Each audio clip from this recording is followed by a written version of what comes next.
Sergio গর ভারতে আমেরিকার রাষ্ট্রদূত। তিনি এই জুলাই মাসের শেষে ঢাকায় আসছেন। খবরটা নিশ্চিত করেছে বিভিন্ন আন্তর্জাতিক সংবাদ মাধ্যম। এমনকি ঢাকার কূটনৈতিক মহলে একটু কান পাতলে শোনা যাবে ফিসফিসানি, কেন আসছেন সার্জিও গর? তার মানে হলো তিনি ঢাকায় যাচ্ছেন। সাধারণত এক দেশের রাষ্ট্রদূতরা অন্য দেশে যান না, বেড়াতে যেতেই পারেন, তবে সরকারি সফরে আসেন না। কিন্তু কথাটা হলো এই বৃষ্টি বাদলার দিনে সার্জিও গর যে বেড়াতে আসছেন না বাংলাদেশে, সেটা স্পষ্ট। তাহলে কেন আসছেন? আসছেন এই জন্যেই যে ভারতে তিনি ট্রাম্প সাহেবের রাষ্ট্রদূত তো বটেই, কিন্তু তার সঙ্গে আরো একটা গুরু দায়িত্ব তার কাঁধে দিয়েছেন ট্রাম্প। কারণ ট্রাম্পের বিশেষ আস্থাভাজন তিনি একই সঙ্গে দক্ষিণ এশিয়া ও মধ্য এশিয়াতে ট্রাম্পের বিশেষ দূত। যে পদে তার আগে ছিলেন সেই বিখ্যাত ডোনাল্ড লু, মনে আছে নিশ্চয়ই তার কথা। অবশ্য বাংলাদেশের অনেকেই তাকে বলবেন যে বিখ্যাত নন, কুখ্যাত। ভারতের মানুষের কাছে তিনি তেমন পরিচিত নন, কিন্তু বাংলাদেশে তিনি বেশ চেনা নাম, পরিচিত মুখ। কারণ শেখ হাসিনাকে গদিচ্যুত করার যে পরিকল্পনা ছিল ডিপ স্টেটের, সেই পরিকল্পনায় ডোনাল্ড লুর খুব বড় ভূমিকা ছিল। সেই ভূমিকাটা তাকে দেয়া হয়েছিল তার ওই বিশেষ পদটি দিয়ে, যে তিনি এশিয়া এবং মধ্য এশিয়ার তিনি বিশেষ দূত আমেরিকার। দক্ষিণ ও মধ্য এশিয়ার দায়িত্বপ্রাপ্ত মার্কিন সরকারের প্রতিনিধি হয়ে এই মহাদেশে, এই উপমহাদেশে যা করবার আমেরিকার স্বার্থ রক্ষার, সেই কাজটি তিনি করেছেন। এই পদটির সঙ্গে দিল্লিতে দেশের রাষ্ট্রদূত হওয়াটা সার্জিও গরেরও উপরি পাওনা। এর অর্থ ভারতের সঙ্গে আমেরিকার যে আরো বড় দৃঢ় সম্পর্ক চায় আমেরিকা, এটা তারই প্রমাণ। এটা ঠিকই যে রাশিয়ার তেল কেনা আর বাণিজ্য শুল্ক নিয়ে দুদেশের সম্পর্কে কিঞ্চিত দূরত্ব তৈরি হয়েছে, তবু জিওপলিটিক্সের স্বার্থে ভারত আমেরিকার পাশাপাশি থাকাটা যে দুদেশের জন্য খুব জরুরি, এটা দুটো দেশই জানে। আর সেই জানাটা আরো গভীর হয়েছে 1.5 মাস আগে ফ্রান্সে G7 বৈঠকের সময় থেকে। তাই যখন আমেরিকা দেখলো গ্যালারির দিকে তাকিয়ে খেলার তাগিদে হোক আর দেশের মানুষের মনে সযত্নে লালিত ভারত বিরোধিতার আগুনে ইন্ধন দিতে হোক, তারেক রহমান সরকার পাকিস্তানের সঙ্গে দহরম মহরম করছে, আমেরিকা বিষয়টি নিয়ে খুব একটা মাথা ঘামায়নি, আদৌ মাথা ঘামায়নি। তারেক রহমান যদি তার প্রথম বিদেশ সফর পাকিস্তানের করতেন, তাহলেও ওয়াশিংটন কিছু বলতো না। কারণ ভারতের সঙ্গে যত ভালোবাসাবাসি থাকুক না কেন, ভারতকেও তো চাপে রাখতে চায় আমেরিকা। এটাই রাজনীতি, এটাই জিওপলিটিক্স। কিন্তু তারেক রহমান পাকিস্তান সফরে না গিয়ে গেলেন চীনে। লক্ষ্য ছিল চীন দিয়ে তিনি সফর শুরু করবেন প্রধানমন্ত্রী হয়ে। তবু মালয়েশিয়াতে পা রাখলেন একটু ছেলে ভোলানো গান গাইতে। বলতে চাইলেন, কই চীন দিয়ে তো শুরু করি নাই, বাংলাদেশ নিরপেক্ষ, চীন ভারত সমদূরত্ব। এই সমদূরত্বটা মানে এই যে চীন সফর আমেরিকার সহ্য হয়নি। বাংলাদেশের এই চীন প্রেমকে আমেরিকা ভালো লাগেনি। তিস্তা নিয়ে, পদ্মা নিয়ে, লালমনিরহাট নিয়ে, মংলা বন্দর নিয়ে, SEZ নিয়ে, যুদ্ধ বিমান কিনা নিয়ে চীনের সঙ্গে বাংলাদেশের এই মাখামাখিটা। আমেরিকা ও ভারত দুদেশেরই সন্দেহ গোপন চুক্তি হয়ে গেছে চীনের সঙ্গে। এরপর চীন থেকে ফিরে তারেক রহমান নিজেকে বুদ্ধিমান ও নিরপেক্ষ দেখাবার জন্যে ভারত সফরে আসার ইচ্ছা ব্যক্ত করলেন। প্রস্তাব পাঠালেন দিল্লি আসবেন। ভারত সাফ বলে দিল আসতে হবে না। কূটনৈতিক বার্তা চলে গেল, ভুলে যাও গঙ্গার জল, তিস্তার জল, বাণিজ্য চুক্তি, ট্রান্সশিপমেন্ট ফ্যাসিলিটি, এসব আর কিচ্ছু ফিরিয়ে দেয়া হবে না। বাংলাদেশের জন্যে ভারত প্রায় দরজা বন্ধ।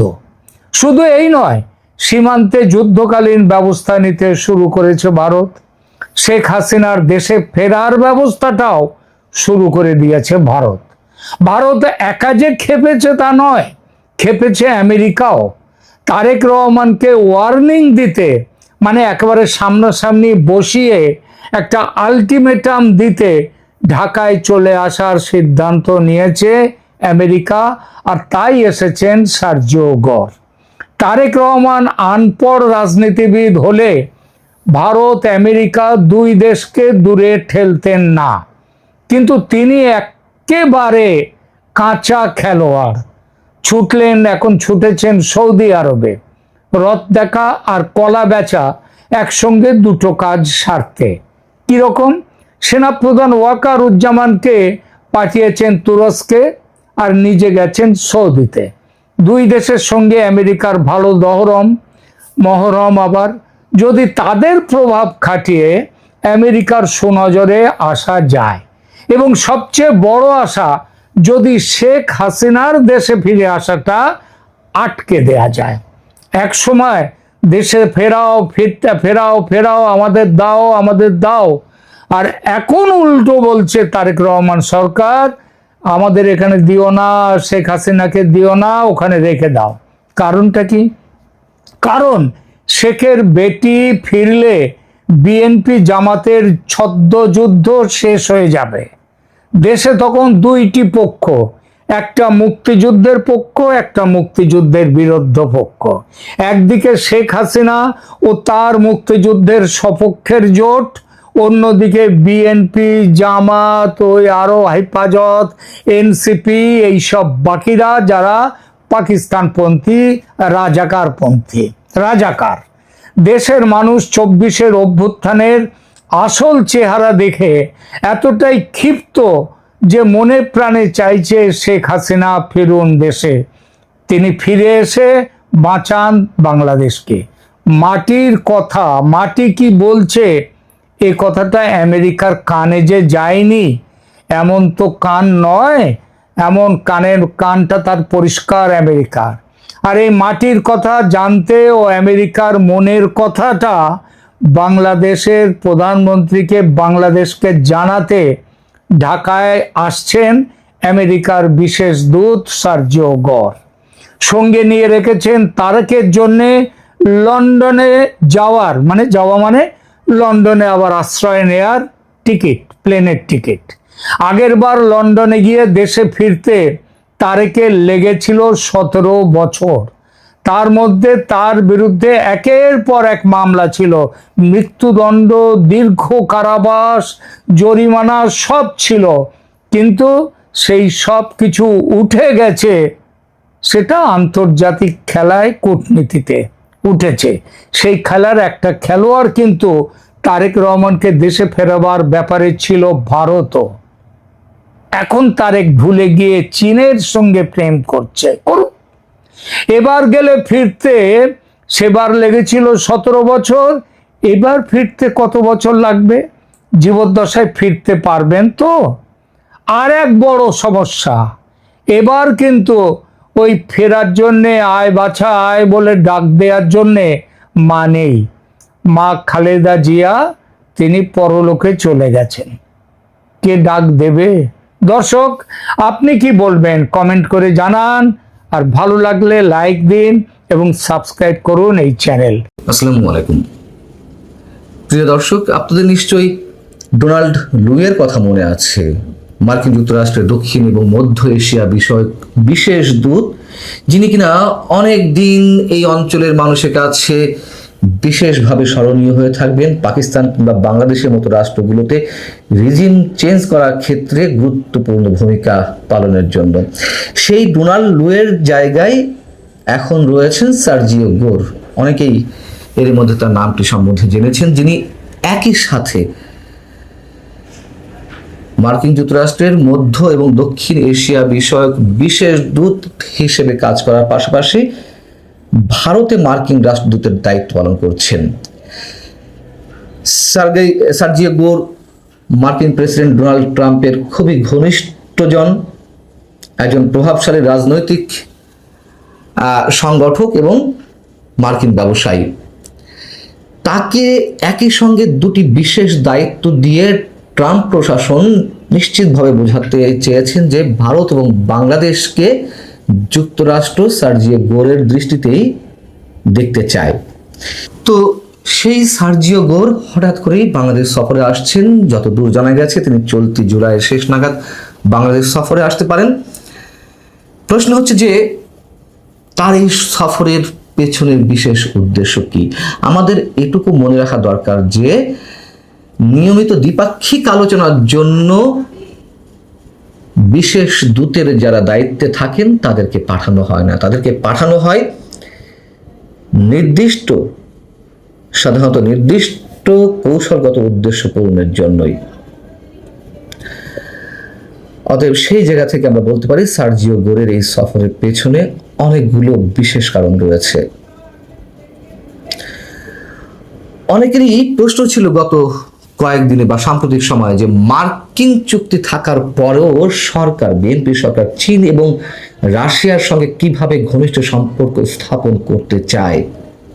খুব স্বাভাবিকভাবেই যে কথিত মার্কিন বাণিজ্য চুক্তি তার বিভিন্ন ক্লজে এটি মোটামুটি স্পষ্টভাবে যুক্তরাষ্ট্র ইঙ্গিত দিয়ে রেখেছে যে চীন বা রাশিয়ার মতো রাষ্ট্রগুলোর সাথে বাংলাদেশ বিশেষ করে সম্পর্ক স্থাপন করতে পারবে না, সেটি বাণিজ্যিক দিক থেকে শুরু করে আরো অনেক বিষয়। আমি নিজেও এই উত্তর মেলাতে পারছিলাম না, আসলে চীন রাশিয়ার সঙ্গে সখ্যতা রেখে কিভাবে মার্কিন এজেন্ডাগুলো বাস্তবায়নের পথে নিয়ে যাবে মার্কিন যুক্তরাষ্ট্র এই চুক্তির আলোকে। এখন সম্ভবত সেই প্রশ্নগুলো যুক্তরাষ্ট্র ভেবে দেখছে এবং বাংলাদেশে নিযুক্ত মার্কিন রাষ্ট্রদূত ব্রেন্ট ক্রিস্টেনসেন তিনি নিজেও তো বাংলাদেশে আসার আগে তার নিজ দেশের সিনেটের সামনে স্পষ্টত ঘোষণা দিয়ে আসছেন যে এই অঞ্চলে চীনকে মোকাবেলা করাই তার প্রধান কাজ হবে। তো সার্জিও গোর বাংলাদেশ সফরে আসছেন, তার কারণ বিশ্লেষণ করতে গিয়ে বাংলাদেশের বিভিন্ন গণমাধ্যম এই ধারণা দেওয়ার চেষ্টা করছেন যে বাংলাদেশের সঙ্গে প্রধান বৈশ্বিক ও আঞ্চলিক শক্তিগুলোর সম্পর্কে ধারণা নিতেই সার্জিও গোর বাংলাদেশে আসছেন। খুবই স্বাভাবিক, এটি হতেই পারে। স্পেশালি চীনের বিষয়ে আমি যদি বলি যে আমাদের প্রধানমন্ত্রী চীন সফরে ঢাকা, বেইজিং, মংলা বন্দরের আধুনিকরণের বিষয়ে যে একটা সমঝোতায় পৌঁছলো, তিস্তা প্রকল্পে তারা বিনিয়োগ করবে, ঋণ দেবে, কারিগরি সহযোগিতা দেবে, প্রতিরক্ষা খাতে সহযোগিতা দেবে এবং চট্টগ্রামের চীনা অর্থনৈতিক অঞ্চল প্রতিষ্ঠা সহ বিভিন্ন কৌশলগত খাতে চীন সহযোগিতা দেবে, এমন নানান বিষয় উঠে এসেছে আলোচনায়। নানান ধরনের সমঝোতা স্মারকও স্বাক্ষরিত হয়েছে, যদিও বাংলাদেশ অর্থনৈতিকভাবে কতটা লাভবান হবে চীনের কাছ থেকে সে ধরনের স্পষ্ট কোনো ঘোষণা আসেনি। এবং সর্বোপরি মিয়ানমারের মধ্য দিয়ে চীনের করিডোরে বাংলাদেশের যুক্ত হওয়ার যে প্রস্তাব, সেটির বিষয়ে বাংলাদেশ চূড়ান্ত সিদ্ধান্ত নেওয়ার আগেই চীনের রাষ্ট্রদূত ইয়াও ওয়েন তিনি ঘোষণা দিয়ে দিয়েছেন যে বাংলাদেশ এই করিডোরের সাথে যুক্ত হচ্ছে। স্বাভাবিকভাবেই এর কোনোটাই যুক্তরাষ্ট্রের পক্ষে সহজভাবে নেওয়া সম্ভব নয়। এটি খুবই সাধারণ দৃষ্টিতে বলা যেতে পারে। এবং চীন কথাও বলে দিয়েছে যে বাংলাদেশের কোনো ইস্যুতে তৃতীয় পক্ষের কোনো হস্তক্ষেপ তারা সহজভাবে নেবে না। যুক্তরাষ্ট্র নেবে? এদিকে সার্জিও গোরের এই সফরে কেউ কেউ আবার শেখ হাসিনা এবং আওয়ামী লীগ ইস্যুটার সম্পর্ক রয়েছে বলে মনে করেন। ভারতের কোনো কোনো গণমাধ্যম তেমনটা ইঙ্গিত দিচ্ছে, কোনো কোনো গণমাধ্যম বলছে যে, ভারতের গণমাধ্যম, যে তাৎপর্যপূর্ণ বিষয় হলো ডোনাল্ড ট্রাম্পের বিশেষ আস্থাভাজন গোর এমন সময় ঢাকা সফরের সিদ্ধান্ত নিয়েছেন যখন সদ্যই সাবেক প্রধানমন্ত্রী শেখ হাসিনা স্বদেশ প্রত্যাবর্তনের ইচ্ছা প্রকাশ করেছেন এবং তার এই যে সফর, সেই সফরে আওয়ামী লীগ নেত্রী শেখ হাসিনার স্বদেশ প্রত্যাবর্তনের বিষয়ে আলোচনা হবে বলে জানা যাচ্ছে।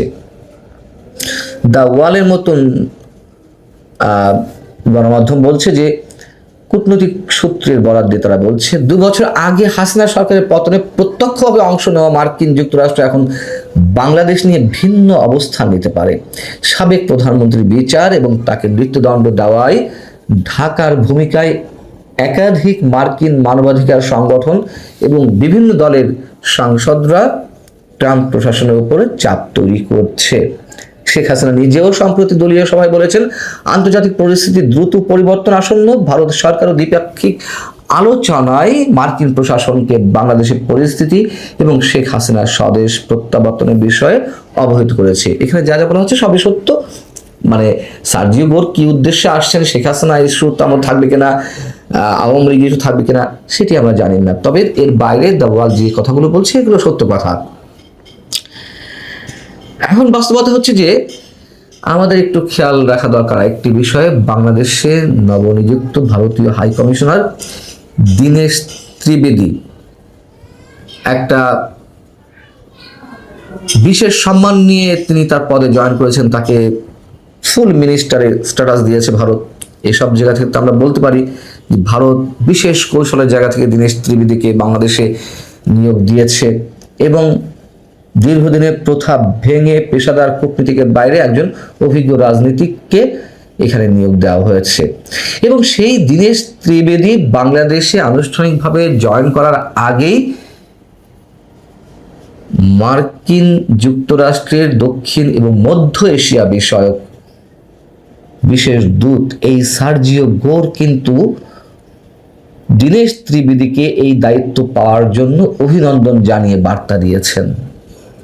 এটিও একেবারেই আনইউজুয়াল একটি বিষয়। বাংলাদেশে ভারত তার কোনো দূতকে মানে রাষ্ট্রদূত করে পাঠাবেন, আর সেই রাষ্ট্রদূতকে বা হাই কমিশনারকে ভারতে নিযুক্ত মার্কিন রাষ্ট্রদূত শুভেচ্ছা জানাবে, অভিনন্দন জানাবে। আর যাই হোক, নিঃসন্দেহে আমরা বলতে পারি এর মধ্যে অনেক ধরনের বিষয় রয়েছে। কূটনৈতিক অনেক বিষয় আমরা সাদা চোখে দেখতে পারবো না। অনেক কিছুই ঘটছে, অনেক কিছুই ঘটবে। আমরা শুধু যেটুকু দেখতে পারবো বাস্তবে কি প্রতিফলিত হয় এবং তার জন্য আমাদের কিছু সময়ের অপেক্ষা করতে হবে।